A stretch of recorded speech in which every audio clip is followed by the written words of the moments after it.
Now tonight I'm going to start a series of videos on the United States Constitution. These would be the amendments. Okay? Now I already talked about the articles in previous videos. This time we're going to talk about the amendments themselves. The First Amendment reads as follows. Congress shall make no law respecting an establishment of religion or prohibiting the free exercise thereof. Now let's stop right there.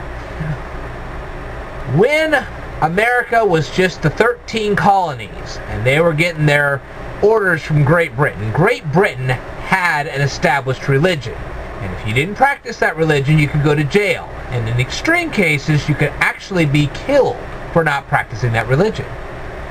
Now, you say, well, that doesn't happen in modern times. Yes, it does. Okay? If you go to the Middle East, you're going to find several countries that have an established religion. And a lot of times, that's going to be Islam.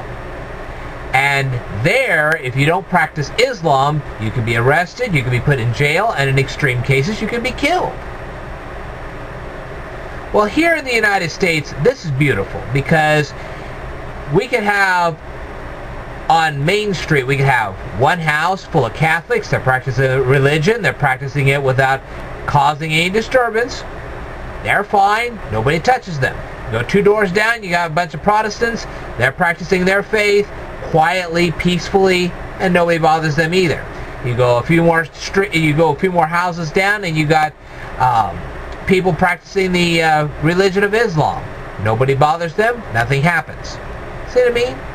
And if you and your friends decide to get yourself a church together, and you build a church and you start worshiping in it, nobody's going to bother you, as long as you don't bother anybody else. That's the beauty of the United States.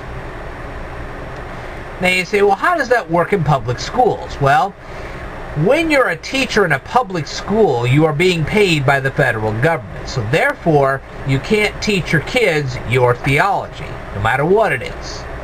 Okay? However, the students are not being employed by the federal government, so they can talk to each other about theology as long as they don't make a public spectacle of themselves. And if teachers want to be in the teacher's lounge discussing theology amongst themselves, that's perfectly allowed also. So your kids can bring their Bibles to school, your kids can freely pray amongst themselves, your kids can do practically anything as long as they don't cause a major disturbance.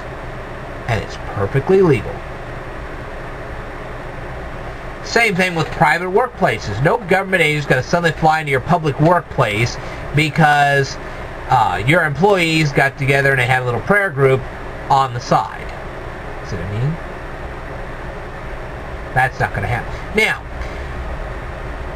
let's go on with this amendment. It says, or abridging the freedom of speech or of the press or the right of the people to peacefully to assemble and to petition the government for a redress of grievances. Now, how does this work? Freedom of speech. Here's how this one works. Let's say I was not particularly fond of a particular restaurant. And I can say, in my opinion, I just really didn't like this restaurant. And no government agent's going to seize me, put me in jail, and possibly kill me for saying so. That's the beauty of YouTube. We say all kinds of things on YouTube, and we're not thrown in jail and executed as long as it's done peacefully. And that's how that works. Now then, what about freedom of the press? As long as you're honest about everything, especially when it comes to politicians, you say, hey, this politician did so and so and so thing. I don't agree with it. Nobody's going to stop you. I can't tell you how many politicians people disagree with, and they let people know how much they disagree. That's the beauty of the internet and the press. All right, now what about peacefully assembling to protest? Well, when a bunch of people get a bunch of picket signs together and they parade themselves in front of government buildings, or they parade themselves in front of private businesses, so on and so forth, as long as they're not creating a disturbance, hey, that's perfectly allowed here in the United States. You think that happens in other countries? Don't count on it. So anyway, that's amendment number 1. And that's the one that gets talked about more than any other. and that's how it works. So, the thing is, back in the colonial days, when you had the King of England, you couldn't tell people you disagreed with the king, because if you disagreed with the king, you ended up in jail and possibly even executed. You just didn't do that. Here in the United States, you can say you disagree with everybody all you want, and nobody's going to touch you. Alright, that's the conclusion of this video. I will tell you more in a future video, so stay tuned.